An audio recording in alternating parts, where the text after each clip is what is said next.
is great to be with you today and to share some thoughts on customer centricity. We live in uncertain times. Technology changes very rapidly. Business models evolve almost overnight. And to top it off, we're emerging from a global pandemic which changed how people interact with one another and with businesses on a daily basis. Just as we're emerging from the global pandemic from COVID-19, the world is now thrown into inflation, talk about recession, and so on.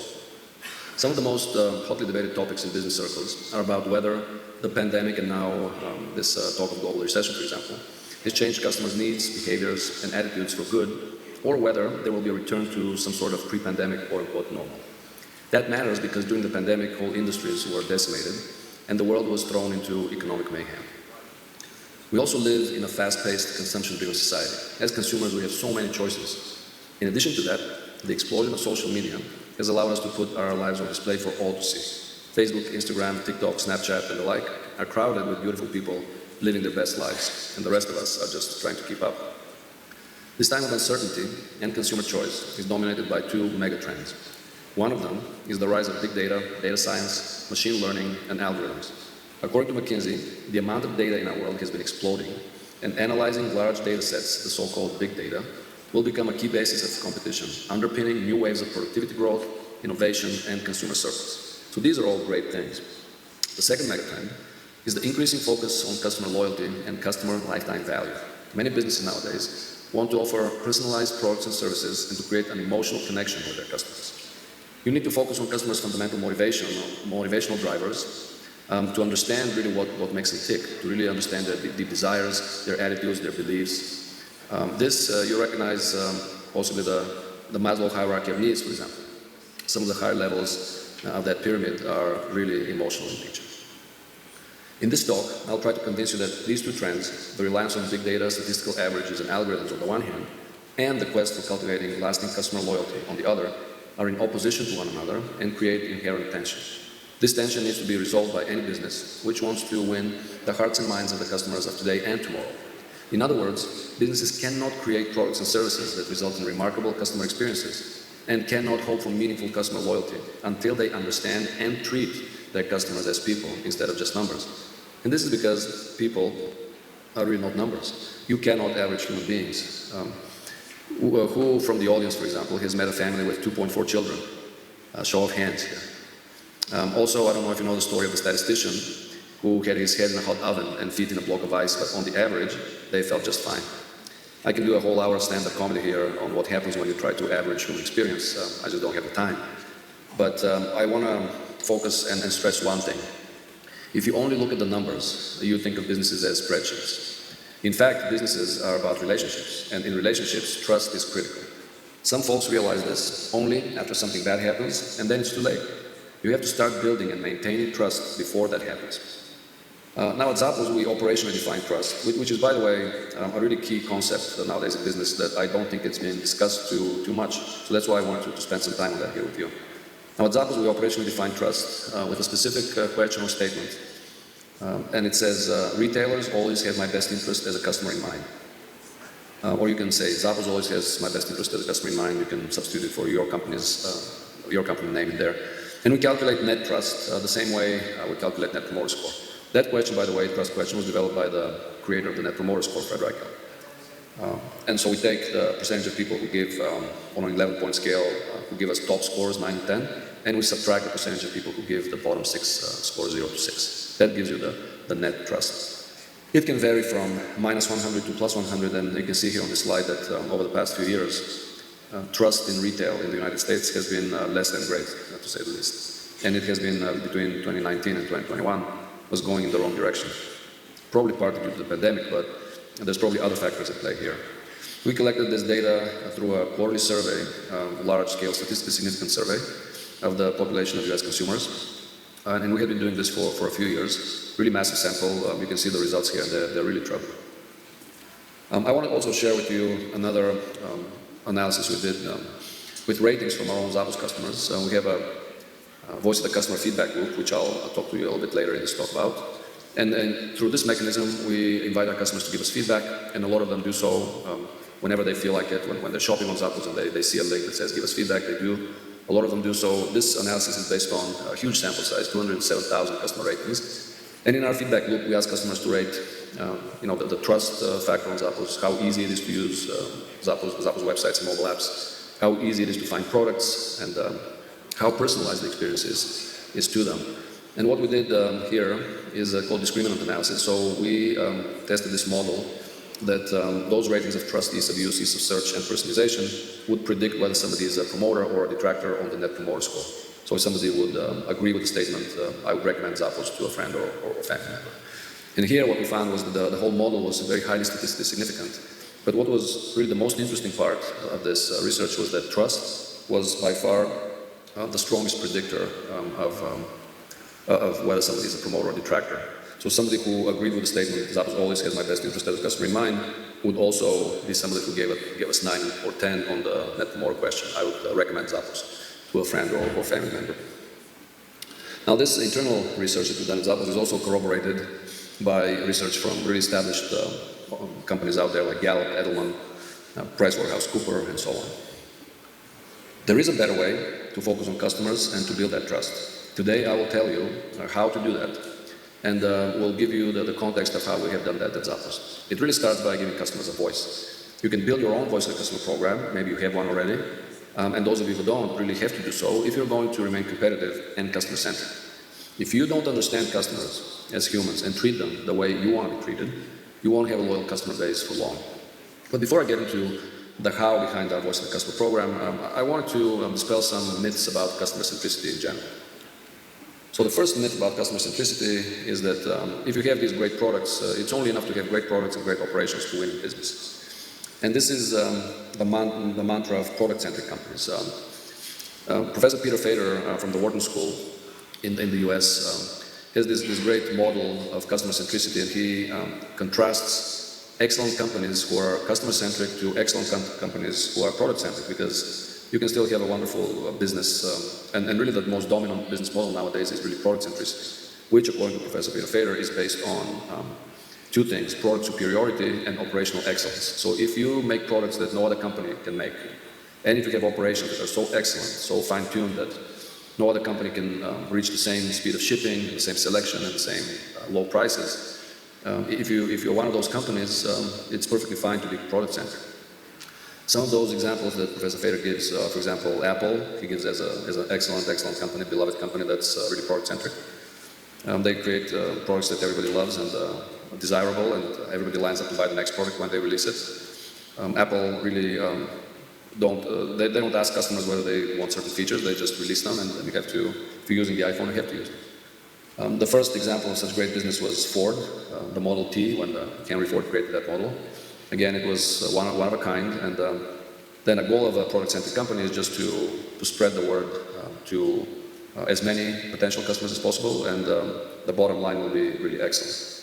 However, nowadays, social and economic developments over the last decades have really started to undermine the power of the product-centric model. Technology has developed across the world. There's globalization, so you can buy products easily from all over the world. Consumers have access to a tremendous amount of information at their fingertips. So all these developments have conspired to rob even the most successful product-centric companies of the full set of advantages that used to really happen automatically for a well-executed product-centric strategy. But what remains are the relationships that companies can have with their customers, and that is the essence of the customer-first or customer-centric model. So nowadays, I would argue that companies have a much better chance to win in business and win the hearts and minds of consumers if they're customer-centric versus being just product-centric. The other myth has to do with personalization, which is a very common dominant topic nowadays. You may think that you can create meaningful personalization only by collecting lots of customer data and then unleashing powerful data science algorithms to crunch the numbers. It's true that personalization is key when it comes to customer centricity, that's really true. But meaningful personalization is only possible if you understand customers as people and not just numbers. Most personalization nowadays, especially in online retail, is nothing more than best guess recommendations powered by algorithms.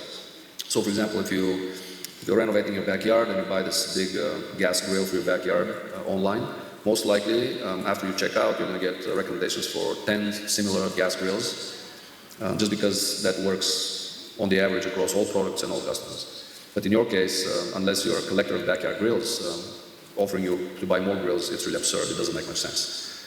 Now, compare and contrast personalization for high-touch business versus mass-market business. Both are possible, but just different methods are needed. Now, scaling meaningful personalization should involve understanding customers on a deeper psychological level, in addition to tracking their clicks and purchases. In other words, understanding their behavior, but also their attitudes, personalities, aspirations, emotions, what motivates them is really key to really meaningful personalization. Another thing I want to touch upon is this idea that customer experience can be average. That's really, to me, it's a really misguided approach. I cracked a few jokes about the 2.4 children, the statistician, the average temperature, and so on. So they may sound like jokes, but that's really serious business. If you think that big data and analytics alone can help create meaningful emotional customer experiences, really think twice. Customers are not numbers, and their experiences cannot be average. Of course, businesses deal with, when you're a business that has millions and millions of customers, you still have to work with groups of customers. But really the key to this kind of segmentation is to group or segment your customers along meaningful psychological characteristics that make sense for your business and make sense for the customer. Then within those segments, you can of course work with averages. I'm not rejecting the idea that you should stop averaging and working with numbers, far from it. Another idea that I want to touch upon here is that a lot of retailers talk about optimizing channels, sales channels. And they believe that if you optimize the sales channels, customer satisfaction will automatically increase. The problem with this is that customers do not think in terms of channels. They don't know what channel is when it comes to retail, for example. If you tell them that a retailer is optimizing their channels, they would think that that retailer has some TV programming or something like that. This is very internal, inside-out thinking. And if you're really customer-centric, you have to take the perspective of the customer and understand that they don't understand and they don't really care about how your operations work internally. No customer wakes up in the morning and thinks to herself, today I would use Nordstrom's brick-and-mortar channel, for example. I hope it's optimized for my needs. No, they wake up, they look on their phone, maybe purchase online, maybe go pick up the product in the store, maybe return it in the store, and so on. So if you take the customer perspective, then you're going to be much more successful. And taking the customer perspective is really the only way to create a really seamless customer experience. Now let's quickly go over the way we created our voice of the customer at Zappos, which has become a basis for really building this customer trust on the digital channels. Zappos has always been famous for its excellent customer service, unmatched customer service on the phones, creating personal emotional connection with customers. And our Voice of the Customer program is an attempt to bring that spirit of excellent phone customer service to the digital experiences. So when I joined Zappos almost 9 years ago, I joined the most customer-centric company when it comes to high-touch customer service on the phone. But soon I realized that Zappos customer service spirit did not really extend much beyond that experience mode of the phone service. For example, at the time, no one at Zappos was reading customer comments. Leadership was focused on numbers and big data. And we realized that we needed to do more in order to bring the spirit of excellent customer service to the digital experiences. So we set on our journey to create that program. And our first task was to really find a way to collect that feedback from our customers. And initially we used third-party survey tools like SurveyMonkey or Qualtrics. But soon after that, we began doing that. We realized that we were facing some serious challenges. Some of the challenges had to do with the volume of data. It started becoming quite expensive to use third-party tools. But more importantly, by using third-party tools, we were not able to collect really sensitive information about the customer, because Zappos, being part of Amazon, is really strict about data privacy and data security. That comes first, comes everything. So we needed to overcome this challenge, and the way we did it was, over the years, it took some time, but we found some really great customer-centric engineers at Zappos who created a little internal survey behind our firewall that we deployed to start collecting this data, that we're able to then connect what customers said to what they did on the websites. And another big challenge was to unlock the root causes of customer satisfaction or dissatisfaction that were hidden in the mountains of text data that we were collecting from our customers. To the question, for example, how can we improve Zappos? They would give us whole paragraphs or sentences. And for that, we needed to find a good text analytics partner. And it took a while, but we did find a great text analytics partner.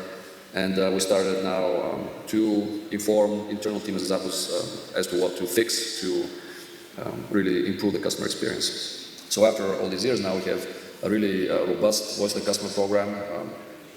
We were at the point where nobody at Zappos was reading customer comments. Now we have our executives read customer comments on a daily basis and encourage all the teams to really close the loop and fix those problems in order to improve customer experience and the business bottom line. So a few things I want to stress here when you create your own customer voice of the customer program. Collecting the data is important. You know how you collect the dots in order to be able to connect them. And really to connect the dots, you need to store all customer touchpoint data in a database that makes it possible to really make those connections. That's really key. Then analyzing the ratings data is pretty simple, but really the text data needs a very robust solution for text analytics. That is extremely important. And then last but not least, you have to act on that data. You have to thank your customers for giving you the gift of feedback. You have to take actions to improve the customer experience so that they can see how their feedback resulted in a better experience for all customers. So very quickly, some lessons that we learned. This takes time and takes trial and error and learning. But what we found is that in the end, those mistakes and those trials save us time in the long run and created a really robust program. So we have to be patient. Everything you do along the way will be very useful. Second, there was some skepticism on the program at first with Zappos, but we had to listen to stakeholders and address their concerns. And now the C-suite is reading customer comments on a weekly basis. So really you have to lead by example and really adopt a facilitated leadership style. You need to bring people along for the journey. And then finally, and most critically, we have established that everything starts with the customer. You have to listen to them, but you also have to follow through. You have to close the loop and you have to let them know what happened. You must implement features based on that feedback, and otherwise all this data really has no meaning. So in conclusion, if there's one thing that I'd like you to remember today is this: customers are not numbers. And being customer-centric is as much about psychology as it is about technology. If you're starting from the question about what technology to use, you're really putting the cart before the horse.